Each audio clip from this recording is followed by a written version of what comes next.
To the City World Radio Network, high-definition digital radio broadcasting from the city to the world. www.cityworldradio.com.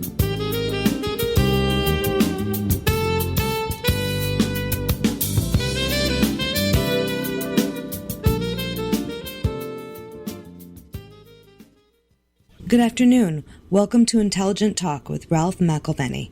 Join us every Thursday at 5 p.m. on the City World Radio Network as we discuss topics in politics, art, and current events. Okay, welcome to Intelligent Talk. The website is intelligenttalk.com. We're very pleased to have Dr. Fred Brooks on the program today. Dr. Brooks, among many other achievements, managed the IBM 360 project. It was a $5 billion bet in the 1960s. It was the largest bet in the history of the world by a private company. We're going to learn about that. And a full disclosure, too, Dr. Brooks was a friend of my grandfather who was head of IBM at the time. Dr. Brooks is the winner of the National Medal of Technology. He's a medal of the Turing Award. He wrote the book, The Mythical Man Month. Mythical Man Month. He's a graduate of Duke University and has a Ph.D. from Harvard in Applied Mathematics. So, Dr. Brooks, thank you so much for coming on the program today. It was a euphemism for computer science at the time. So it was one of the 5 places in the country where you could study computer science when I graduated from college in '53. Really? Okay. I didn't realize that. Well, and I know you work with Dr. Aiken, too. I want to get into that as well. Yeah. So thank you so much for coming on the program. You were born in North Carolina, Dr. Brooks, is that right? Yes. And then I heard you give us... grew up in Greenville, North Carolina, in the eastern part of the state. Greenville, North Carolina, okay.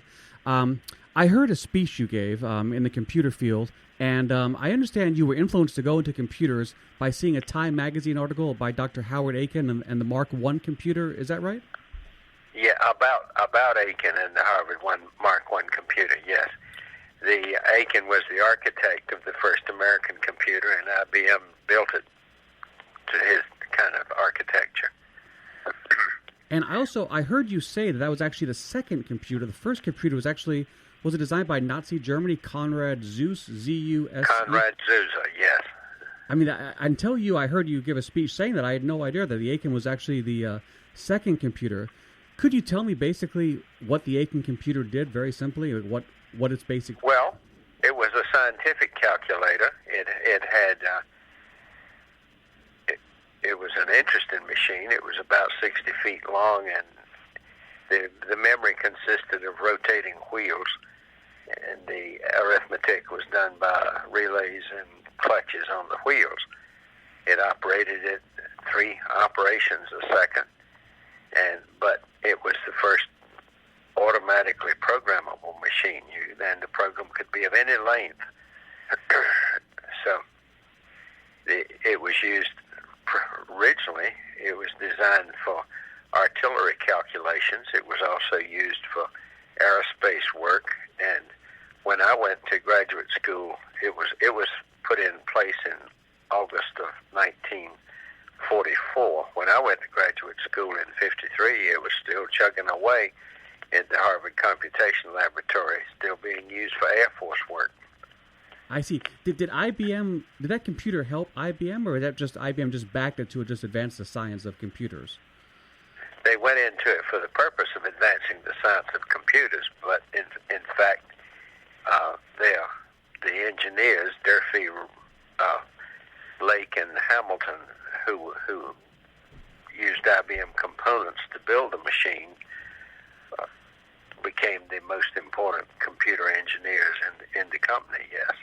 Okay, and you work with Dr. Aiken. He supervised your Ph.D. at Harvard? Yeah, he was my Ph.D. advisor, yes. Was he the best computer guy in the country at that time, Dr. Aiken?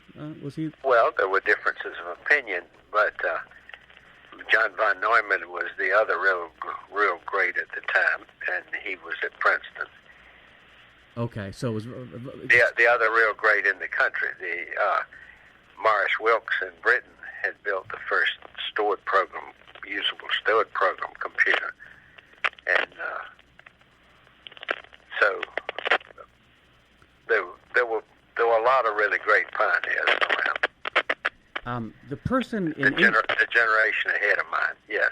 the person in England who you mentioned, that computer, was that built during World War II? Was that with Turing? Did he build that, or? No, Turing built a machine, but his was much later and not nearly as useful as Wilkes. Sir Maurice Wilkes was at Cambridge, and he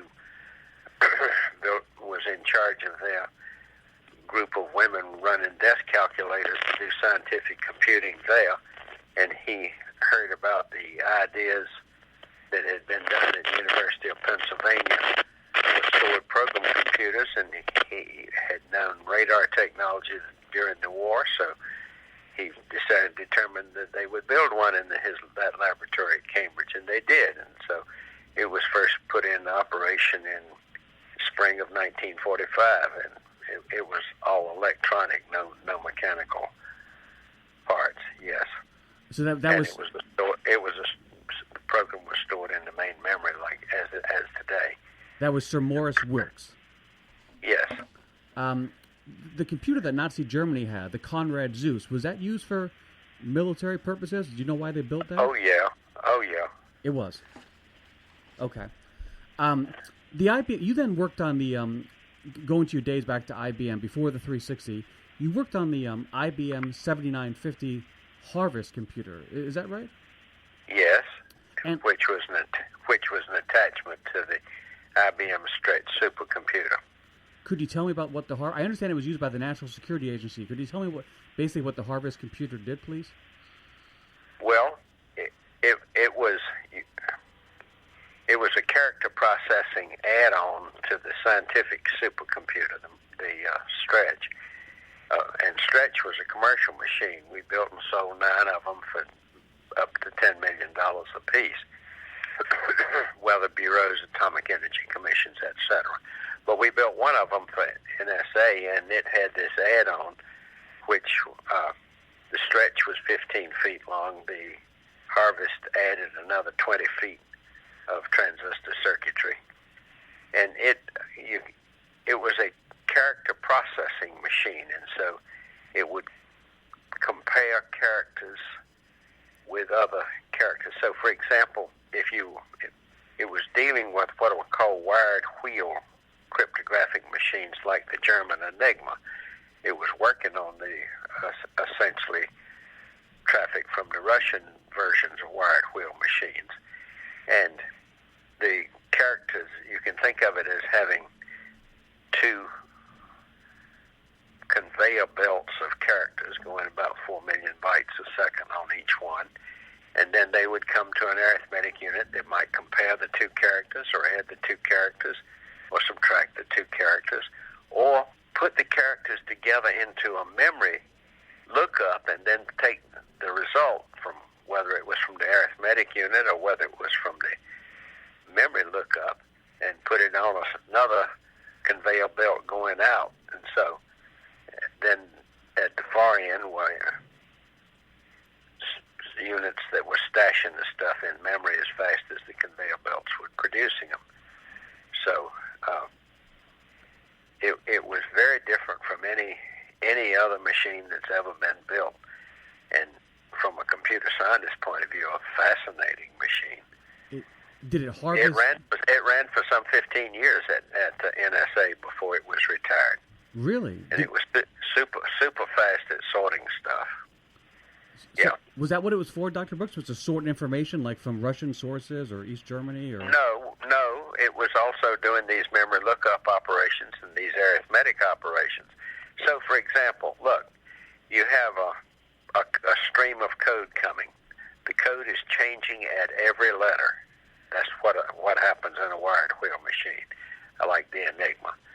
The encryption substitution is changing every letter, and so now you have a guess that maybe the message says Heil Hitler or whatever the equivalent for Stalin was, and so you try putting that, just thinking of as testing that text against all possible encodings.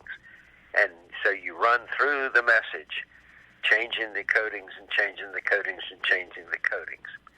And you keep track of what the odds are. And if every time you send the character off to memory, you get back a little thing that says, here are the odds that that's the right character. And you throw those into an accumulator, and when they add up to 1 million, you say, bang! The odds that this is real, a real encoding of the message are 1 million to 1 here. So now you hand that over to your human cryptographers to try to figure out how to extend that in decoding to other parts of the message. And this is called crib dragging, and it's a standard technique for working through character messages. And so this machine did that, as I say, at 4 million bytes a second, streaming them along. Well, and just for people that don't remember, the Enigma machine was used by the Germans in World War II, and gradually the British cracked the Enigma, and it helped, obviously, to read the German messages during the war. That's right. You referenced Enigma. Oh, could I just talk about your work on the 360? Just in very simple terms, could you please explain what the IBM 360 did and why it was important? Well, the basic problem IBM faced commercially was it had 6 product lines, many of which competed with each other. And each of them had grown to the memory got cheaper and cheaper, and memory is very valuable in any computing operation. And so each of them had made new models of their vacuum tube in each, both the scientific product lines and in the commercial product lines. They had done generation after generation with more and more memory. But at some point you run out of address capability because your instruction format is only able to address so much. And then you have to do what is called a change in the architecture, that is the instruction formats and the addressing, to get what you want.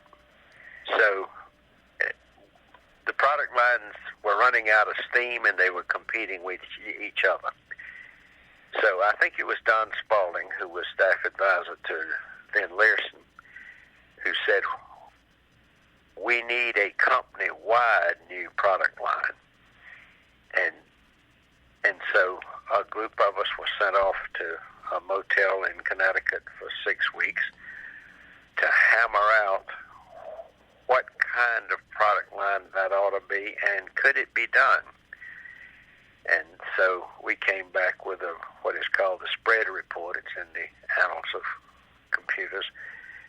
And said, yes, it can be done. And moreover, we think it's possible. We don't know that it's possible to make a product line from the smallest machines to the largest machines the company makes, which will run exactly the same programs at all sizes. So different, upward and downward compatible. So different customers with different sized businesses could use the same machine, Dr. Brooks. Is that roughly right? Not only that, but if you had outgrown your machine, you could bring in another one over a weekend and plug it in, and it would continue to work. And what didn't have to change your software at all. Or if your business had shrunk and you decided you needed a smaller one, you could do that, and that was absolutely new. Nobody had ever attempted that before. It's downward compatibility. So the programs that ran on the bigger machine would run on the smaller one as long as there was enough memory.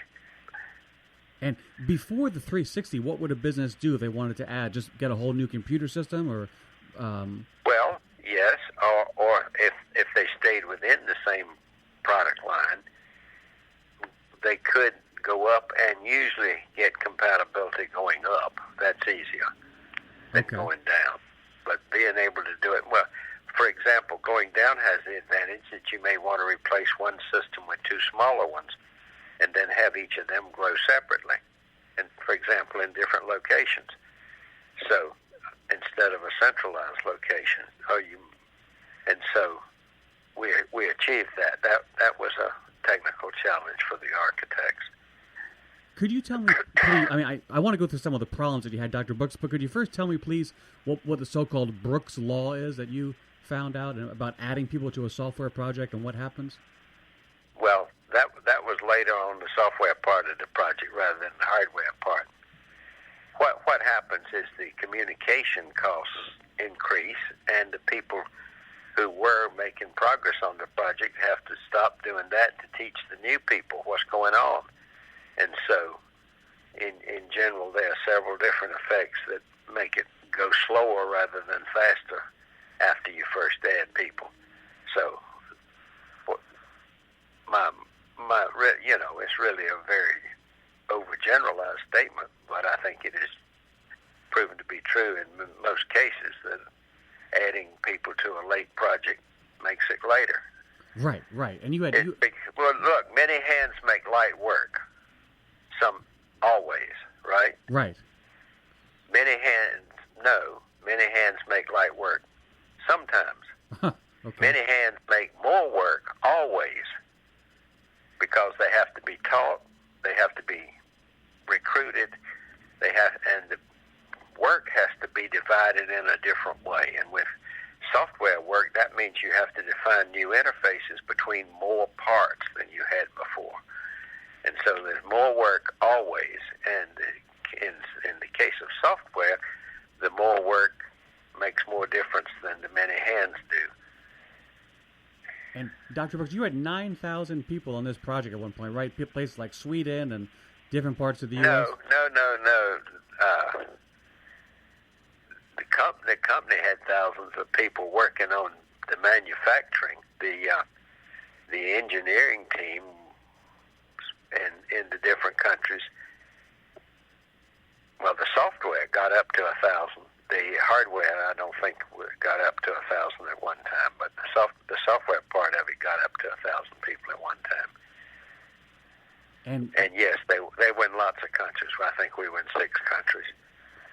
How did you coordinate all the different people in all the different countries sending you bits of software? Did you just have to look over all the different work of the different? Well, I mean, I had a great team of managers in each of these locations. Now, keeping up with the communication is hard. So the first of the 360 machines was designed in Britain. The architecture was done centrally, but the implementation of it was, the first one was done in Britain, and it was going to be manufactured in Poughkeepsie. So we rented the first 24/7 telephone line across the Atlantic that IBM ever had, was so we could talk to the folks in England in our common daytimes and send data to the factory at night. So that was part of it. But part of it is you just have to get on the plane and visit. There's no substitute for FaceTime. Just and we. Yes, sorry. We had computers being built in England and Germany and 2 places in the U.S., and we had communications being built in France, and we had bank check machines being built in Holland, and we had factory data machines being built in Sweden, and then we had software being done in Germany and California, and discs were being done in California, and tapes were being done in Colorado, and printers were being done in Kentucky. So, yeah, I mean, it was a company-wide project, and so it took a whole lot of communication. Were there any engineers in Europe that were better than others? Like, were the Germans more thorough than the Swedish, or did everyone pretty much have different strengths and weaknesses as far as the different countries you dealt with and the engineers there? Well, there were different strengths and weaknesses. The Germans were, I would say, yes, more thorough and slower. The British had a better team of engineers than any of our American laboratories did, in my opinion. That was my personal opinion, that their hardware engineers that on the IBM team were sharper than in most of the other IBM teams. So each culture brings its own strength. Yeah. You mentioned that in the IBM 360, it was important to you to go from a 6-bit byte to an 8-bit byte, and that enabled the use of lowercase letters. Could you please explain why that was important? No, just look at your computer you use every day. Okay. What do you use it for? Well, typing and writing a paper. The lowercase characters matter.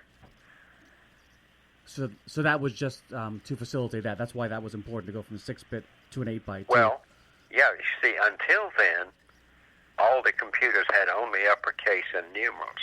I see. All computers, made by everybody. Okay. And all the IBM computers did too. Well, by changing the 3 to 8, we kind of forced the whole industry to go to 8-bit bytes. Oh, I didn't realize that was the way the computers were before that. I didn't know that. Well, even if you go back and think about telegraph, they had 5-bit bytes. They had to use a shift key to get between numerals and capital letters. The computers had gone to 6-bit bytes, so they could encode both the 36 alphabetic characters plus the 10 digits plus some punctuation. I see. The final question on the 360, Dr. Brooks, is, and maybe it's answered by the lowercase lettering that we discussed, but could you just summarize, please, how that accelerated the use of the computer? How would the world have been different if we didn't have the 360? Would things have just been delayed 5 or 10 years? Do you have any guess on what would have happened? Well, there were several computer manufacturers making computers, and some were being very successful, and IBM was being very successful. So the Model 1401, which was a little transistorized machine, the 360s were the first integrated, and they were even semi-integrated circuits, but they were IBM's and everybody else's.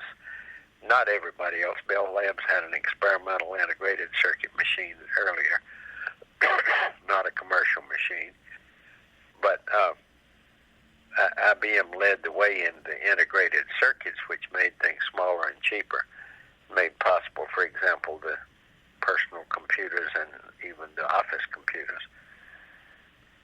So it's fair to say it accelerated the computer revolution. Is that fair to say? Oh, mercy, yes. Okay. So, and now, after the 360, that you then go to University of North Carolina and you help to set up, you do set up their computer program. Is that right? Yes.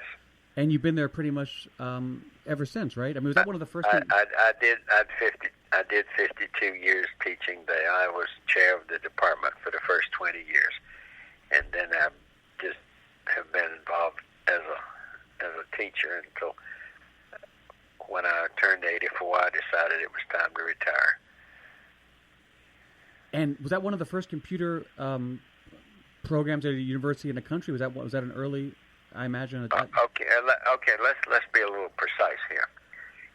As I say, when I finished college in '53, there were 5 places in the country you could go to study computers, and 2 places in England.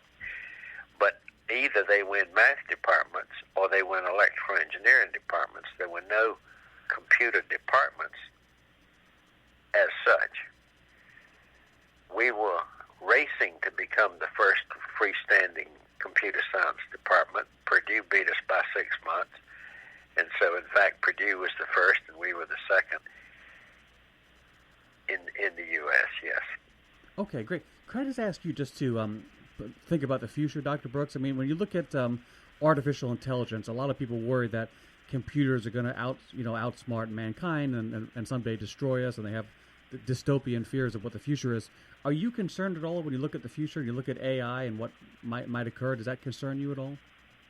I'm concerned that, as has been true with computers, they can be used and they can be misused. But I'm not concerned that the AI is going to outsmart mankind. No, I think the Lord has given us incredibly flexible minds, and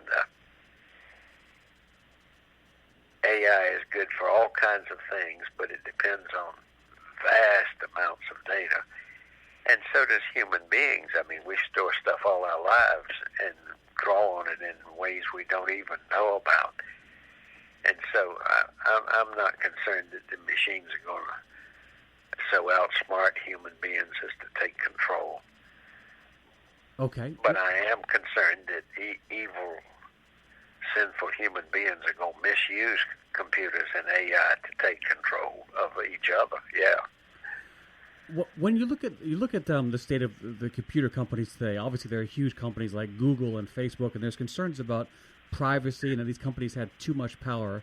And IBM's a much smaller company, of course, today than it was 50 years ago. But in terms of size in the computer industry, are you concerned that we are giving up too much of our privacy to these big American companies? Is that a valid concern? Yes, I think the privacy concerns are completely valid. I think the way Facebook has accidentally leaked data indicates they don't have control. And so I think the security and privacy concerns are real and need a great deal of attention. And computer science departments all over the world have people who are concerned with computer security and working on researching ideas for that every day. Now we need decisions to put them into place. All right. Just a final question. You touched on religion earlier. Have you always been religious, Dr. Brooks, a religious Christian? I grew up a churchman, but not really a believing Christian. I became a believing Christian at about age 30 while working at IBM, as a matter of fact. Through the influence of an IBM colleague, one of the world's great computer architects, Jerry Blau. Is there any, do you see any contradiction or any being a person of science who looks for, binary and questions that can be answered, and religion, which is based on, to a degree, faith? I mean, is there any contrast in that of being a scientist and someone who also is a man of great faith, in your opinion? No, I don't see a contradiction. I believe the scriptures to be true, and what they teach is the nature of God and how we are to behave. And I don't believe they intend to be historical on scientific matters. I follow Dr. Collins, the geneticist, and that I'm a theistic evolutionist. Okay. But, yeah, so I don't have a contradiction there. One final question, Dr. Brooks, as we sit here today, and as someone who's seen the industry advance a lot, are you optimistic about the future? I mean, in general, with technology that in general will serve the good of mankind, or are we at a? Yes. You are optimistic. You think it is going to be in general good for us as we adapt yes, more? Yes, I do indeed. Okay, great. Well, Dr. Brooks, thank you so much for making time to speak with me today. I very much appreciate your time, and thank you so much for coming on. All right, and let me know where I can listen to the outcome. Thank you. I will, Dr. Brooks. Thank you. Bye-bye.